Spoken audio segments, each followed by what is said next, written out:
የልጆች ጋር በተያያዘ ይሄ አፍንጫ ቶንሲል በጣም ሲሪየስ ኢሹ እየሆነ ይመስለኛል።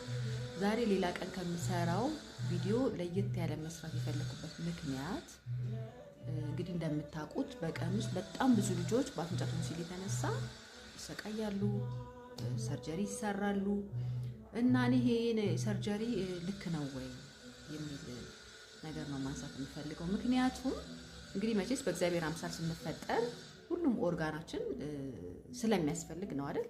የማያስፈልግ ቢሆን መጀመሪያም ባልሰጠን ነበረ። እንደገናም ደግሞ ለምሳሌ ስንታመም የሆነ ነገራችንን ሲያመን ሄደን ያንን ነገር አንቆረጠውም አይደል?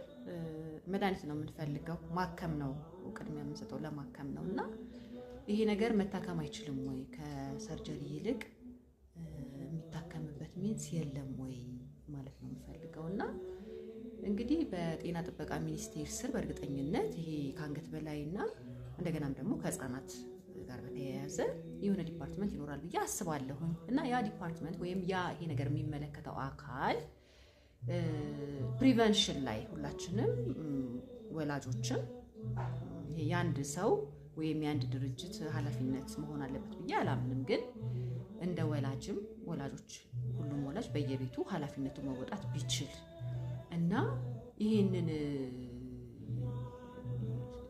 ሰርጀሪ አዴኖይድስ ሰርጀሪ መቀነስ ቢቻል ብዬ አስባለሁ። ምክንያቱም እንግዲህ ይሄ ለምሳሌ የጉሮሮ ማስቧጠጥ፣ የሴት ልጅ ግርዛት ወይም ተመሳሳይ ከዚህ ጋር ያሉ ነገሮች የቅርብ ጊዜ ትውስታ ነበሩ። ሁሉም ሰው በሚባል አብዛኛው ሰው ያደርግ ነበር እነዚህ ነገሮች። ነገር ግን ለጤና የሚያመጡት ችግር በመታወቁ ፕላስ ደግሞ በፊት ላይ እንዳሁኑ ብዙ የተደራጀ ከንጽህናም ጋር በተያያዘ የሚኖሩ ጉድለቶች ስለነበሩ ይሄ ነገር ቀርቷል። ታዲያ አንድ ቀን አሁን ይሄ አፍንጫ ይሄ ሁላ በጣም ብዙ ልጅ አፍንጫውን ጉሮሮ ሰርጀሪ ተሰርቶ አፍንጫውን ሰርጀሪ ተሰርቶ የሆነ ቀን ላይ ይሄ ነገር ይቁም ልክ አይደለም ቢባል እንዴት ነው ሳይኮሎጂካሊ የሚፈጥረው ጫና እና አይ አም ሹር ዴር ኢዝ አ ዌይ። እኔ ከኦልሞስት ከአንድ ዓመት በፊት ይመስለኛል አንድ ቪዲዮ ሰርቼ ነበር ቲክቶክ ላይ። በእርግጥ በወቅቱ የኔ ልጅ ራሱ የአፍንጫ ቶንሲል በጣም ትሰቃይ ነበረ እና እንግዲህ እግዚአብሔር ረድቶን እኛ ሰርጀሪ አላረገችም።